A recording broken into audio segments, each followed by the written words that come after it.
صل على محمد وآل محمد.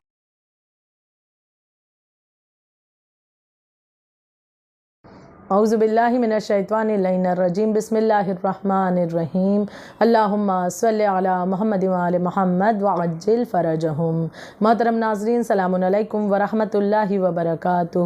بڑی مبارک گھڑی ہے، مبارک موقع ہے، ولادت کی خوشی ہے ہمارے پانچویں امام محمد باقر علیہ الصلاۃ والسلام کی. ہمارے پانچویں امام کی ولادت کی خوشی کی بہترین موقع کی دعاؤں کے حوالے سے بھی، اور سب سے پہلے اپنے امام کی خدمت میں، اپنے وقت کے امام کی خدمت میں، امام زمانہ عجل اللہ تعالی فرجہ الشریف کی خدمت میں مبارکباد پیش کرتے ہیں، اور دیگر معصوم ہستیوں کی خدمت میں بھی مبارکباد پیش کرتے ہیں کہ امام محمد باقر علیہ الصلاۃ والسلام کی ولادت کی اس پرمسرت موقع پر دعا گو بھی ہیں کہ خداوند عالم ہمارے معصوم امام کے صدقے میں جہاں کہیں بھی دنیا میں محمد و آل محمد کے چاہنے والے، اہل بیت اطہار کے چاہنے والے موجود ہیں، پروردگار عالم انہیں شاد و آباد رکھے اور ان کی جان و مال و عزت و آبرو کی خدایا حفاظت فرمانا، ان کی حاجتیں بر آئیں. امام محمد باقر علیہ السلام کی پہلی رجب کا مہینہ، خوشیوں بھرا مہینہ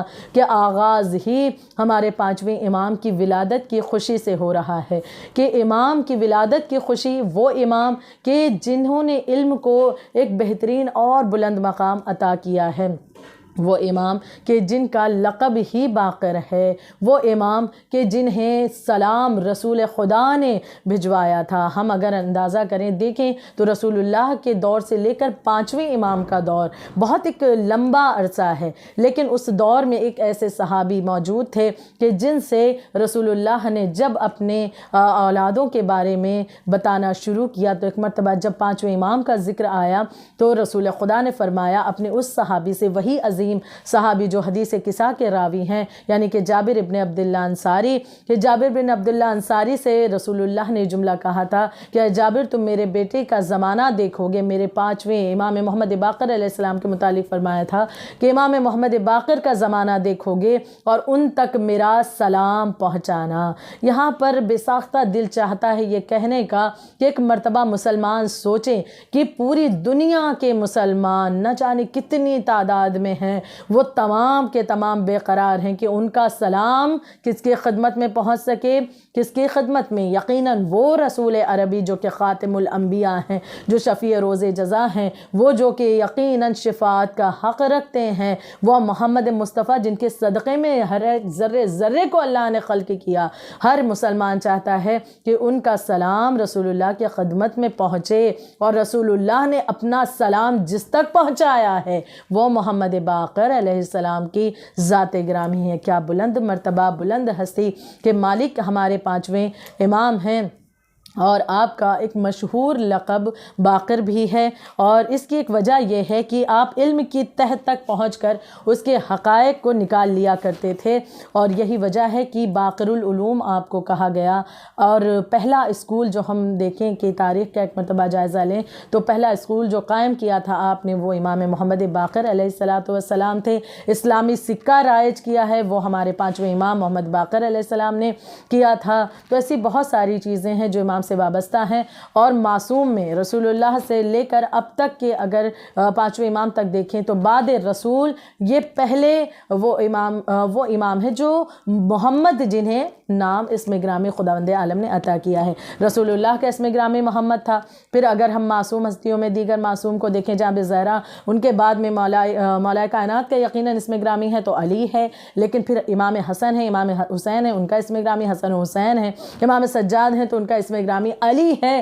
لیکن اب یہ وہ معصوم آئے ہیں کہ وہی نام عطا ہوا ہے جو آپ کے جد کا تھا، یعنی کہ محمد آپ کو اسم گرامی ملا ہے، باقر آپ کا لقب تھا. اور وہ علم آپ کو عطا کیا ہے پروردگار عالم نے، وہی کہ جو پروردگار عالم نے رسول عربی کو ان کے ذریعے مولا امیر کو اور پھر ان کی نسل میں منتقل ہوتا رہا، اور پانچویں امام کو وہی علم ملا ہے. زہد دیکھیں، تقوی دیکھیں، عبادت دیکھیں، تو ان تمام میں آپ اپنے جد سے مشابہت رکھتے ہیں، اپنے بابا سے مشابہت رکھتے ہیں، اور علم تو ایسا تھا کہ نہ صرف انسان بلکہ جنات بھی آپ کے پاس علم حاصل کرنے کے لیے آیا کرتے تھے، جنات بھی آپ سے علم حاصل کرنے کے لیے پہنچا کرتے تھے۔ تو یہ بہت سی ایسی مثالیں پائی جاتی ہیں۔ امام کی ولادت کے اس پرمسرت موقع پر آپ کی ایک حدیث کا ذکر کروں کہ جو بہت ہی مفید ہے اور ہر دور کے انسان کے لیے بہت ہی زیادہ فائدہ اس میں ہے، اور امام محمد باقر علیہ السلام اس حدیث مبارک میں ارشاد فرماتے ہیں، نیکیوں کے 4 خزانے ہیں، نیکی کے 4 خزانے ہیں۔ وہ کیا ہیں؟ پہلی چیز کا امام نے ذکر کیا، نیکیوں کے 4 خزانے کیا ہیں؟ پہلی چیز کہ حاجت کا پوشیدہ رکھنا، یعنی ہم اگر کوئی حاجت ہماری ہے تو ہم اسے پوشیدہ رکھیں، اسے چھپا کر رکھیں، ہر ایک سے نہ کہیں، کیونکہ جب ہم حاجت اپنی ہر ایک سے کہنا شروع کرتے ہیں تو ہم ایک مرتبہ غور کریں، ہم نے حاجتیں تو اپنی ہر ایک سے کہہ دی، لیکن کیا وہ ہر ایک اتنی استطاعت رکھتا ہے کہ وہ آپ کی حاجت کو پورا کر سکے؟ حاجت پورا کرنے والی ذات پروردگار عالم کی ہے، لہٰذا اس پروردگار عالم سے اپنی حاجت کو بیان کیا جائے، اور پھر اس نے تو ہمیں بہترین وسیلے اہل بیت اطہار کے عطا فرمائے، ان کے وسیلے سے جب ہم اپنی حاجتوں کو خدا کی بارگاہ میں رکھتے ہیں تو وہ ہمیں کبھی نا امید نہیں کرتا، اور جب وہی حاجتیں ہر ایک سے ان سے سب سے کہتے ہوئے پھرتے ہیں تو ہم کبھی بعض اوقات ذلت و رسوائی کا بھی سامنا کرتے ہیں۔ امام باقر علیہ السلام فرماتے ہیں کہ نیکیوں کے 4 خزانے ہیں۔ پہلی چیز ہے حاجت کا پوشیدہ رکھنا، یہ نیکیوں کا خزانہ ہے، بہت اہم چیز ہے کہ یہ جو نیکیاں ہم انجام دیتے ہیں ان میں یہ 4 چیزیں جو ہیں وہ خزانہ نیکیوں کا بتایا جا رہا ہے ان کو، کہ یہ 4 چیزیں نیکیوں کا خزانہ۔ پہلی چیز حاجت کا پوشیدہ رکھنا، دوسری چیز ہے صدقے کا چھپا کر دینا، یعنی صدقہ، اس کے متعلق تو ہم بارہا سنتے رہتے ہیں کہ صدقہ معصومین کا شیوا ہے کہ اس طرح سے دیا جائے کہ اگر دائیں ہاتھ سے دیا جائے تو بائیں ہاتھ کو خبر نہ ہونے پائے، تو صدقے کا چھپا کر دینا بہت فائدہ ہے کہ اس کا پورا ثواب پروردگار عالم اس انسان کو عطا کرتا ہے۔ لیکن جب ہم صدقے کو اپنے لوگوں کو دکھا کر، نمائش کر کے کہ ہم نے کسی کو 10 روپے دے دیے تو ہم نے 10 سے بتا دیا کہ ہم نے فلاں کی اتنی مدد کی ہے، ہمارا وہ عمل یہیں پر ضائع ہو جاتا ہے، اس کا فائدہ ہمیں نہیں پہنچتا۔ لیکن صدقہ جب چھپا کر دیا جاتا ہے تو چھپا کر دینے والا صدقہ خداوند عالم اس کی ضمانت لیتا ہے کہ اس کا جو ثواب اس قدر بڑھا کر وہ پروردگار عالم اس انسان کو عطا کرتا ہے۔ جزا دینے والی ذات یقیناً خدا کی ہے۔ نیکیوں کا خزانہ، تیسرا خزانہ کیا ہے؟ درد کا اظہار نہ کرنا، اپنے درد کا اظہار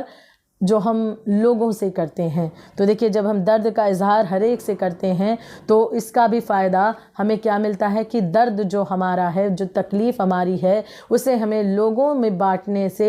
فائدہ نہیں ملتا، لیکن جب اسی درد کو ہم اپنے رب سے بیان کرتے ہیں، خدایا میں اس مشکل میں ہوں، خدایا میں اس تکلیف میں ہوں، پروردگار عالم میں اس پریشانی میں ہوں، خدایا مجھے اس درد سے نجات دے دے، وہ خداوند عالم بغور ان چیزوں کو سنتا ہے، اس درد کا مداوع کرتا ہے، اس درد سے ہمیں نجات دیتا ہے، اس تکلیف سے ہمیں باہر نکالتا ہے۔ تو یہ خزانہ ہے کہ ہم اپنے درد کو ہر ایک سے بیان نہ کریں، فقط خداوند عالم کی ذات سے بیان کیا جائے۔ تو درد کا اظہار نہ کرنا، درد کو چھپا کر رکھنا، یہ انسان کے لیے بہت بڑا فائدہ ہے، یہ نیکیوں کے خزانے میں سے ہے۔ چوتھی اہم چیز نیکیوں کا خزانہ، انہی میں سے چوتھا خزانہ ہے مصیبت کا بیان نہ کرنا۔ یہ بھی درد کے ہی اعتبار سے کچھ اس بات پر بھی ہمیں توجہ دینی ہے کہ مصیبت کا بیان نہ کرنا۔ دیکھیے جب ہم اپنی مصیبت، کسی مصیبت میں خدا نہ کرے، اللہ نہ کرے، کوئی انسان مبتلا ہوتا ہے اور جب اس مصیبت میں گھر جاتا ہے تو اگر وہ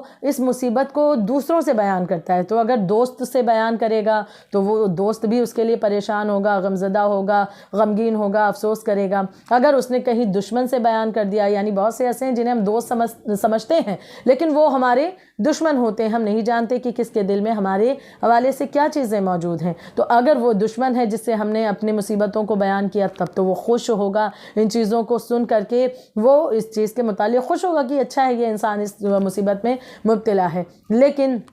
جب ہم اپنی مصیبتوں کا اظہار اللہ سے کرتے ہیں تو خداوند عالم خوش ہوتا ہے کہ اس نے مجھے پکارا ہے تو اب میں اس کی مصیبتوں کا خاتمہ کروں گا۔ اور دراصل مصیبت بھی ایک آزمائش کا ہی طریقہ ہے کہ جس کے ذریعے پروردگار عالم ہمارے وجود کو نکھار دیتا ہے، ایک ہمارا وجود نکھر کر سامنے آتا ہے مصیبتوں کے تھپیڑے سے، تکلیفوں درد کے تھپیڑوں سے جب انسان جوجھتا ہے، ان کا سامنا کرتا ہے تو ایک مرتبہ نکھر کر اس طرح سے پیور ہو جاتا ہے، اس طرح سے مضبوط ہو جاتا ہے کہ اب ان کے متعلق اور زیادہ بھی مصیبتیں آتی رہیں تو اسے اس کا کوئی غم نہیں۔ اب ان مصیبتوں کے ذریعے شیطان اسے ورغلا نہیں سکتا، اسے بہکا نہیں سکتا، بلکہ وہ اتنا مضبوط ہو چکا ہوتا ہے کہ وہ خدا کی طرف ہی متوجہ رہتا ہے اور خداوند عالم اس کی جانب متوجہ رہتا ہے۔ تو لہٰذا یہ 4 اہم چیزیں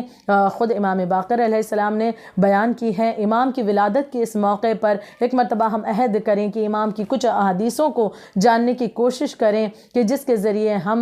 اس انداز سے اپنے آپ کو بنا سکیں کہ جیسا امام چاہتے ہیں، کہ جیسا خدا چاہتا ہے۔ یقیناً امام کی ولادت کی اس پرمسرت موقع پر ایک مرتبہ پھر سے دعا گوئیں خداوند عالم ہماری توفیقات میں اضافہ فرمائے کہ ہم صراط مستقیم پر باقی رہیں، ہم نیک راہ پر چلتے رہیں، ہم برائیوں سے اپنے آپ کو بچاتے رہیں، ہم اپنے آپ کو اس انداز سے بنائیں، اتنا اطاعت گزار بنائے، فرما بردار بنائے جیسا پروردگار عالم ہمیں دیکھنا چاہتا ہے۔ ربنا تقبل منا انک انت السمیع العلیم۔